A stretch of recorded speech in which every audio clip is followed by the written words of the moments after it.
September 25th, 1066. The sun rises over the Yorkshire plains, and somewhere on the east bank of the River Derwent, the most feared warrior alive on planet Earth is eating breakfast without his armor. He is not worried. He has never needed to worry. Harald Hardrada stands 6 feet and a half tall in an age when the average man reaches 5'5". He has fought in 40 battles across 3 continents. He commanded the elite Varangian Guard of Constantinople, the most lethal professional soldiers of the medieval world. He survived 17 years of exile, crossed the Byzantine Empire, raided every coastline between Norway and Sicily, and clawed his way back to become King of Norway for 20 years. He arrived in England 18 days ago with 300 Viking longships. 300. The largest Scandinavian invasion force in a generation. 11,000 warriors, perhaps more, the exact number lost to history, but every chronicler agrees. It was massive, unstoppable, the kind of force that makes kingdoms bend. And 5 days ago, at the Battle of Fulford, his army shattered 2 English earls and their combined forces. York, the second most important city in England, surrendered without further resistance. So this morning, on the banks of the Derwent, Harald Hardrada does what any rational conqueror would do after crushing his enemies and receiving a city's submission. He relaxes. He allows his men to rest in the warm September sun. He orders them to leave the heavy chainmail back on the ships, 15 miles north at Recall, because the day is hot and there is no enemy left to fight. What Harald Hardrada does not know, what he cannot possibly know, is that 185 miles to the south, 4 days ago, the English King Harold Godwinson received word of the invasion and did something no military commander of his era had ever done before.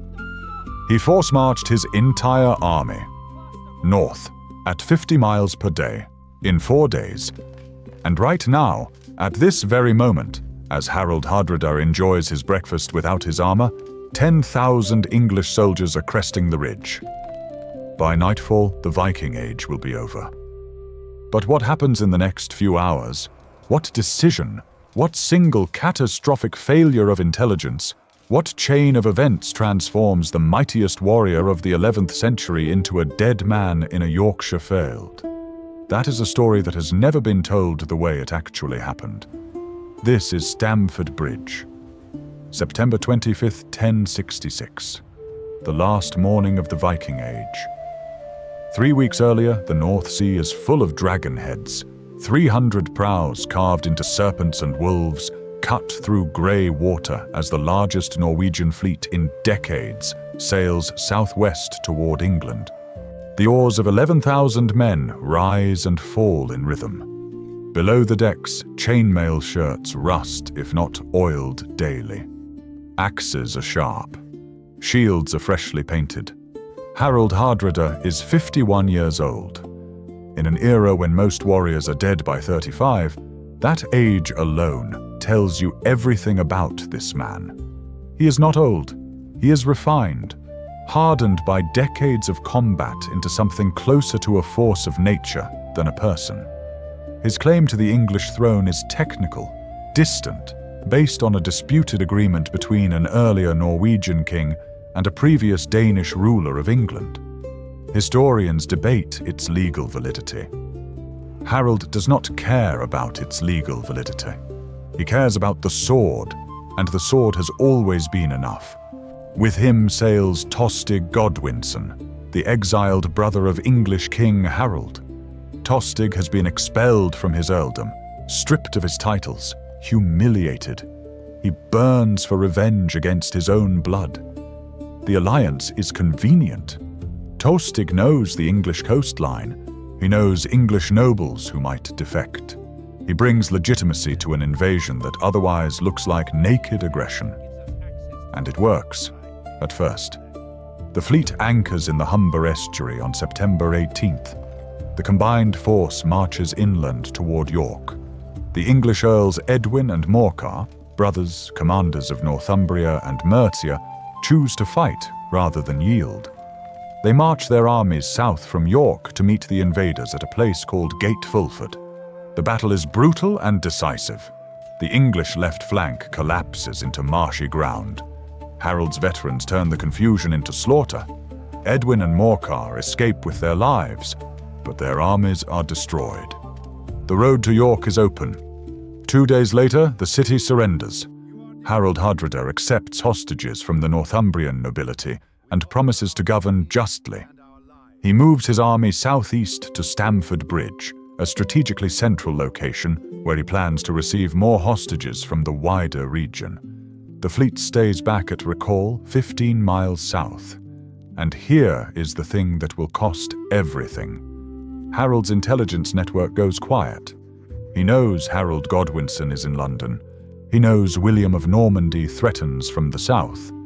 He calculates that Harold cannot respond to both threats simultaneously, and that even if he marches north, the journey from London to Yorkshire takes at minimum 2 weeks on foot. Harald Hardrada has 2 weeks to consolidate his northern conquest before any credible English response arrives. He is completely correct about every single calculation.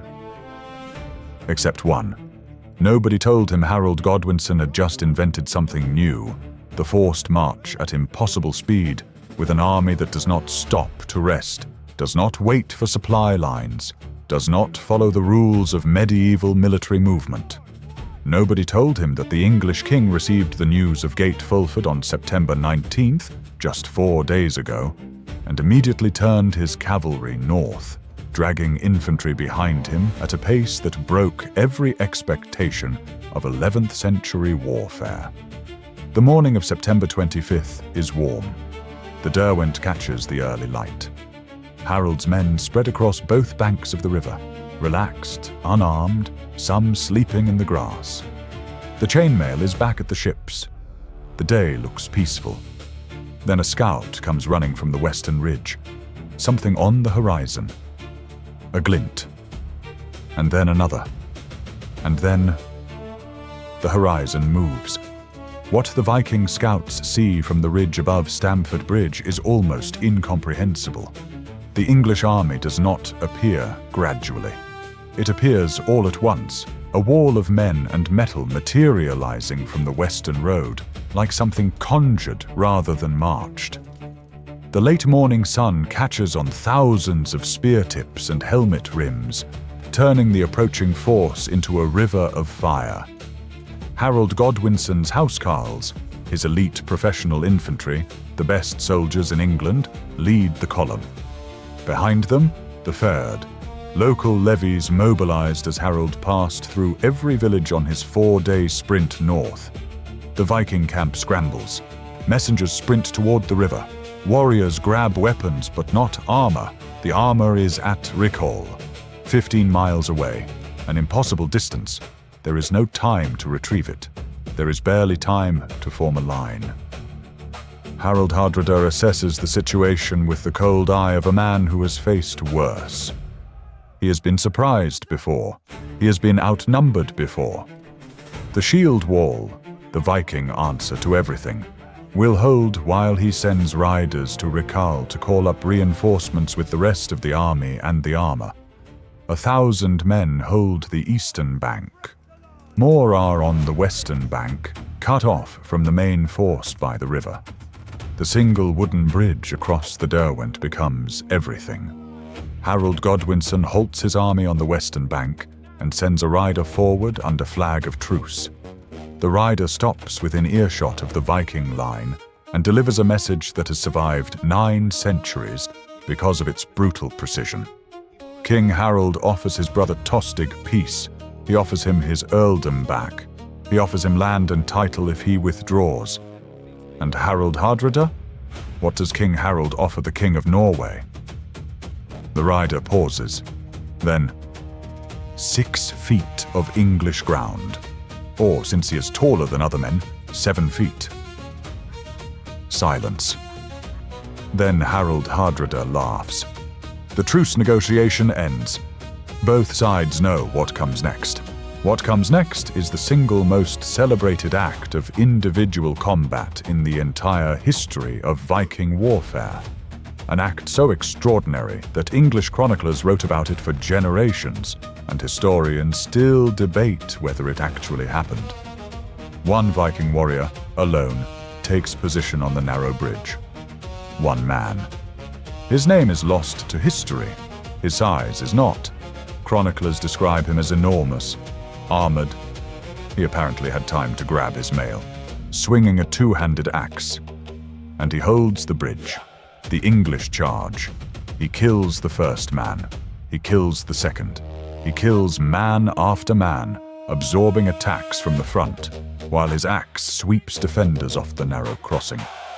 Contemporary sources suggest he killed approximately 40 English warriors before anyone found a way to stop him. 40 men, alone, on a bridge barely wide enough for 3 to stand abreast. The English army, 10,000 strong, is halted by one man, until someone finds an empty barrel.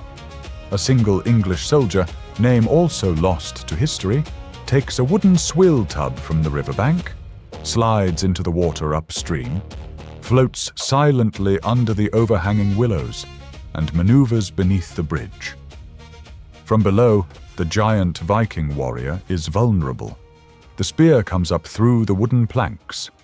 The bridge opens, the English pour across, and on the eastern bank, Harald Hardrada, King of Norway, Varangian veteran, conqueror of York, the last great Viking warlord, stands in the warm September sunlight without his chainmail, watching 10,000 men storm toward him.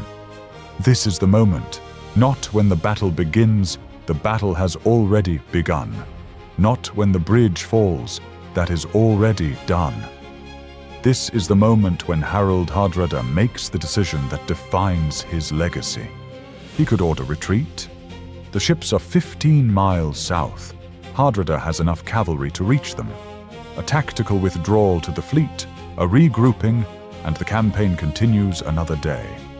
He does not retreat. He does what he has done in every battle for 30 years. He charges. Harald Hardrada grabs his banner, the Land Ravager, the Raven standard that has never been defeated in battle, and leads his men directly into the English advance. Without chainmail, without the reinforcements still miles away at Rickle, with courage and rage and the absolute conviction that his men, even outnumbered and unarmored, are better fighters than anything England can field. For a time, terrifyingly, he is right. The Viking shield wall forms with professional speed. The English crash against it and stop. Harold Godwinson's housecarls are elite, but they are also exhausted from a 185-mile forced march in 4 days. The Vikings are rested. They are angry, and they fight with the desperate ferocity of men who know exactly what defeat means. The shield wall holds.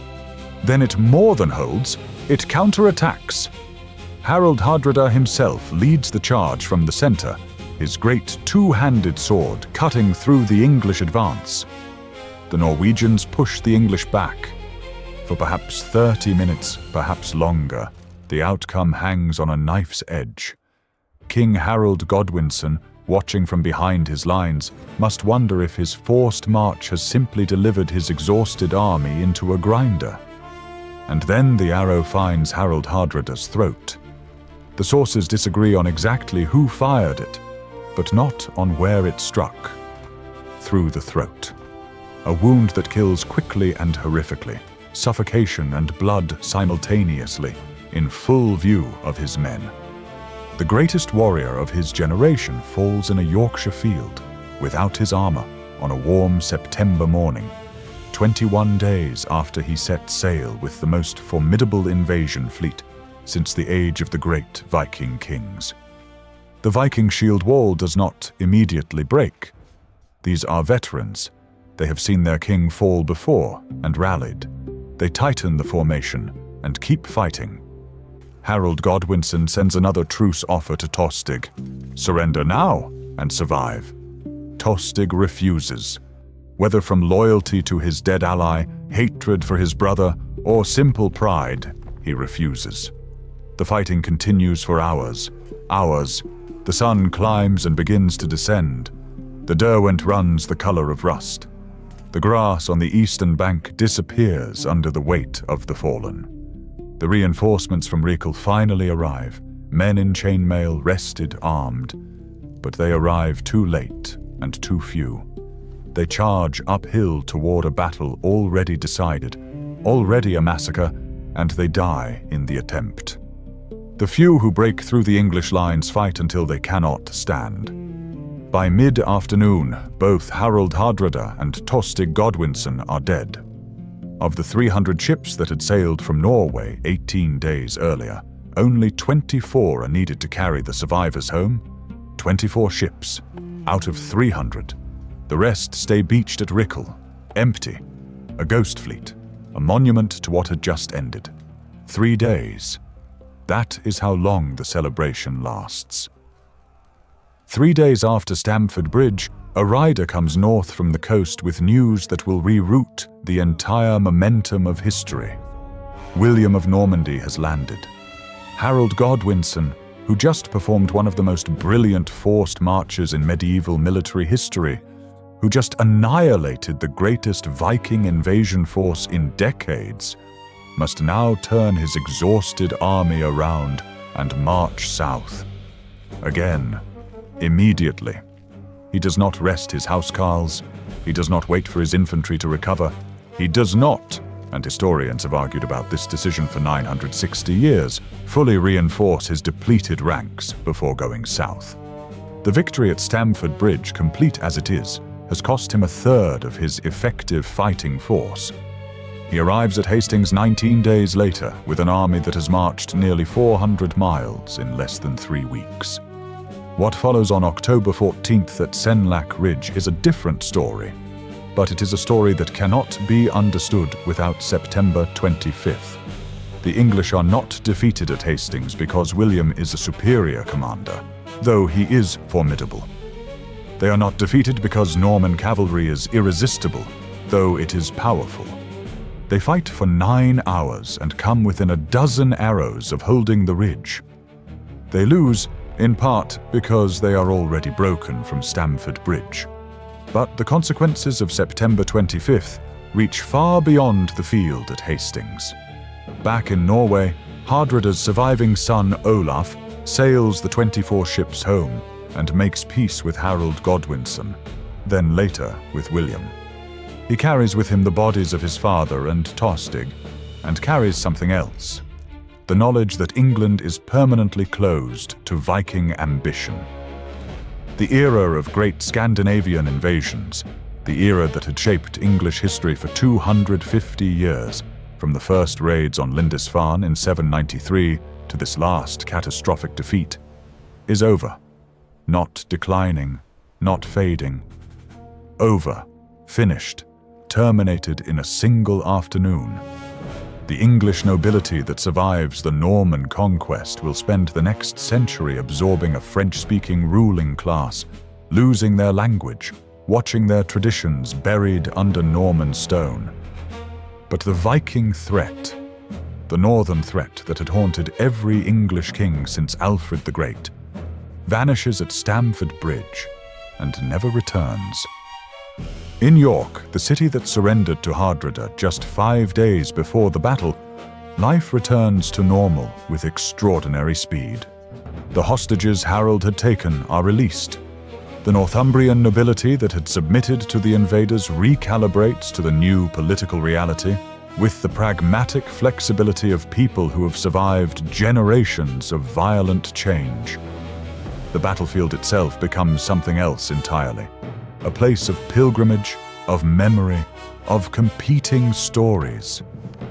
The saga writers in Iceland, hearing the accounts from survivors and their children, begin to construct a narrative of heroic defeat. Harald Hardrada as the last true Viking king, dying as a Viking should, sword in hand, refusing to yield. The mythology begins almost immediately.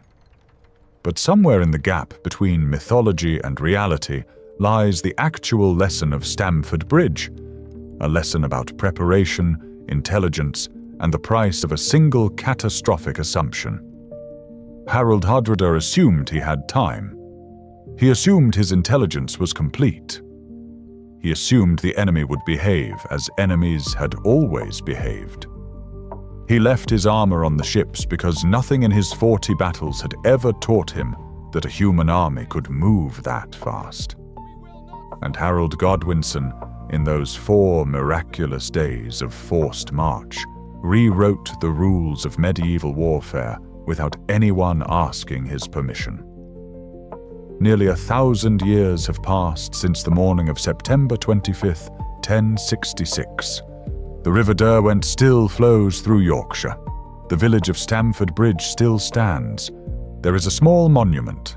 There is a pub that sells Viking-themed beer. There are annual reenactments where men in replica chainmail notably, not left on any ships, clash with padded weapons while tourists take photographs. But the real legacy of Stamford Bridge is invisible. It lives in the silence that follows the battle. After 1066, no Scandinavian king ever again mounted a serious invasion of England. The raids that had defined English coastal life for 250 years, the burnings of monasteries, the sacking of towns, the payment of Danegeld, the constant northern terror, simply stopped. Not because Norse culture collapsed, not because Scandinavian kingdoms grew weak, but because the message of Stamford Bridge was received with perfect clarity. England is not worth the price.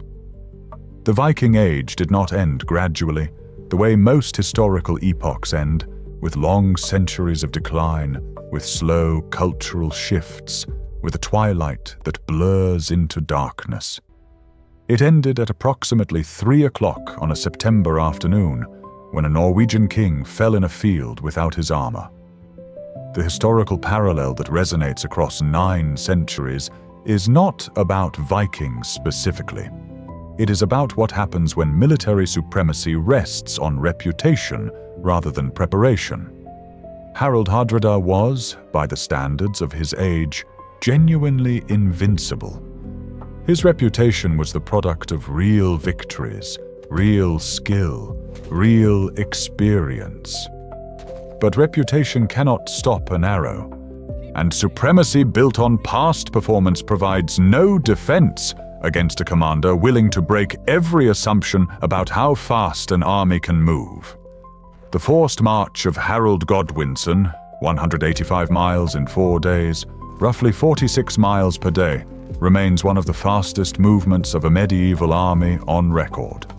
Military historians cite it alongside Caesar's campaigns and Napoleon's rapid maneuver warfare as examples of speed as a weapon. Harold Godwinson arrived before he was expected, not because of magic or luck, but because he understood something Hardrada did not. In 1066, the decisive advantage was not strength. It was tempo. And yet, here is the final paradox of Stamford Bridge.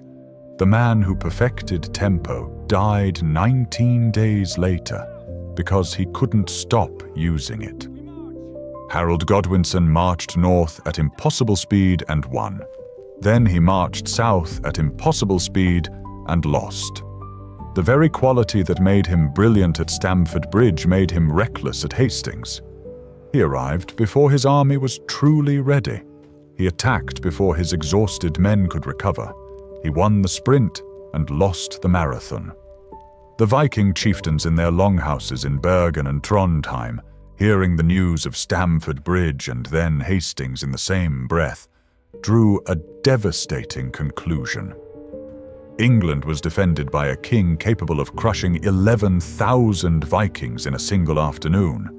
And then that same king was immediately defeated by the Normans. England had simultaneously proven itself unconquerable and vulnerable. What none of them could see, what nobody could see in the autumn of 1066, was that the double battle of that autumn had permanently reconfigured European power. The Viking threat extinguished. The Anglo-Saxon kingdom buried. A new Anglo-Norman hybrid England born. 3 transformations, 6 weeks, 1 island. The world that emerged from the autumn of 1066, the English language with its Norman French overlay, the common law tradition, the architecture of governance, is in many ways the direct descendant of the morning at Stamford Bridge, when a man ate breakfast without his armor, never imagining that the next army over the ridge would be moving at a speed history had never seen before. The chainmail stayed on the ships, the arrows flew, and the Viking Age ended not with the slow fading of a civilization, but with the specific, identifiable sound of a king falling in a field. Return to the River Derwent, return to the morning light. It is easy, from a distance of nearly 10 centuries, to reduce what happened at Stamford Bridge to a clean moral. Be prepared. Know where your enemy is. Never leave your armor on the ships. But Harald Hardrada had been prepared for 40 battles. He had worn his armor when it mattered, had gathered intelligence that was correct in every detail except one. He had built, across 5 decades, a record of victory that justified every assumption he made that September morning. His failure was not laziness. It was the accumulated weight of being right for so long that the possibility of being wrong stopped feeling real. Every empire, every dynasty, every civilization that has ever collapsed shares this feature. Not ignorance, but the certainty accumulated through repeated success.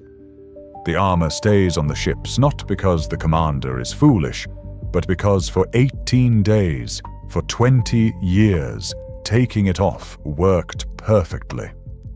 The Viking Age did not end because Vikings became weak. It ended because an English king, exhausted and desperate, refused to follow the rules that had made Vikings seem invincible. History rarely ends where we expect it to end. It rarely ends gradually. More often, it ends in the middle of a morning, when someone crosses a bridge that was supposed to hold, when an army arrives 3 days earlier than it should have, when the world that seemed permanent and massive and eternal turns out to be held together by nothing more than an unverified assumption. The sun set on September 25, 1066, over a field of 10,000 dead. It set on 276 ships that would never sail home. It set on an age that had shaped England for 250 years.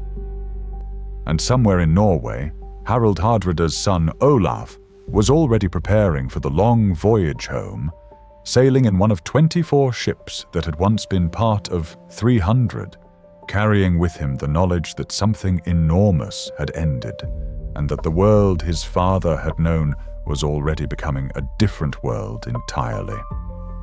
The Viking Age lasted from the raid on Lindisfarne in 793 to the morning at Stamford Bridge in 1066. 273 years, ended by an empty barrel, a spear through planks, and an arrow through a throat. What era are we living in right now that seems equally permanent? What armor are we leaving on the ships because the day seems warm and the enemy seems distant? And how fast, in the end, does the horizon fill with soldiers we never expected to arrive?